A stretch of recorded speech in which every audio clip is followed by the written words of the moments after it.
আবার হযরতকে সরাসরি কখনো দেখে নাই, কারণ ওই সময় ছবির জামানাও কম ছিল এবং হযরতকে ছবিতে পাওয়াও যেত না। এখন না কিছু ছবি টবি দূর থেকে তোলা হয়, কিন্তু হযরতকে তখন কেউ চেহারা মানে প্রকাশ্যে দেখে নাই, দূর থেকে।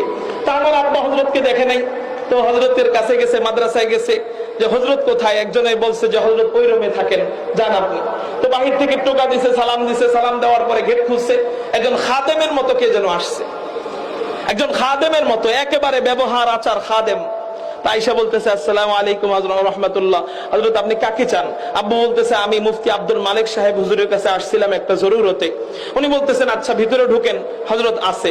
তা আব্বু যখন ভিতরে ঢুকছে, উনি করলো কি, ওই যে খাদেমের মতো যিনি, উনি জুতাটা, আব্বার জুতাটা নিয়ে জুতাটা বাড়ি দিয়ে র‍্যাকের মধ্যে রেখে দিছে। তা আব্বার জুতা যারাই ধরছে, আব্বা সবসময় নিষেধ করছে যে আমার জুতা ধরার দরকার নেই। তা আব্বু ওই সময়ও নিষেধ করছিল যে আমার জুতা ধরার প্রয়োজন নাই। তারপরেও মেহমান আসছে, তো জুতা ধরে ভাঁজ করে ভিতরে রেখে দিছে। তা আব্বা মনে করছে মনে হয় ওনাকে এই ইস্তেকবালের জন্যই রাখা হয়েছে, হযরতের খাদেম হয়তোবা ওনাকে বাহির থেকে কেউ আসলে এভাবে ইহতেরাম করে, এভাবে ইকরাম করে মেহমানকে ভিতরে ঢুকানোর জন্যই হয়তোবা রাখা হয়েছে। এই জন্য জুতার ক্ষেত্রে আব্বু বেশি কিছু মনে করে নাই। তো ভিতরে গেছে, যাওয়ার পরে বসছে। তো বসার পরে হুজরত বলতেছে বলেন কি সমস্যা? এখন আব্বু বলতেছে আমি আমার কথাটা মুফতি আব্দুল মালিক সাহেবকে বলতে চাই, হযরত কোথায়? এখন যে নাকি জুতা, আব্বুর জুতা সোজা কইরা লেকের মধ্যে রাখছে, উনি বলতেছে আমি আব্দুল মালিক, আপনি আমারে বলেন। আর আস্তে করে আল্লাহু আকবার।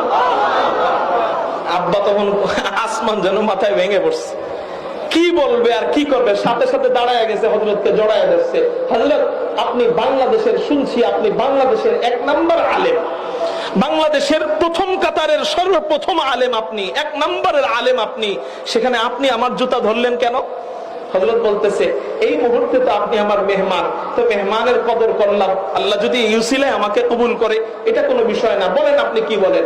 আমার কানে যখন এই ঘটনাটা আসছে, আমি তখন মনে মনে বললাম যে আল্লাহ, আপনার রাসূলের হাদিস সত্য, মান তাওয়াদা লিল্লাহি রাফাহুল্লাহ, আল্লাহ আপনার জন্য যে বিনয়ী হয় আপনি নাকি তার সম্মান বাড়ায় দেন।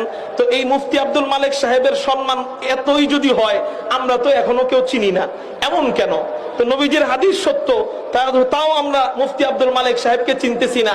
দিলে আশা ছিল তখন থেকে যে হয়তোবা এই ব্যক্তির এই বিনয়টা আসলেই যদি লোক দেখানো না হয়ে থাকে, একদিন আল্লাহ তাকে মুকুটহীন বাদশা বানায় দিবে।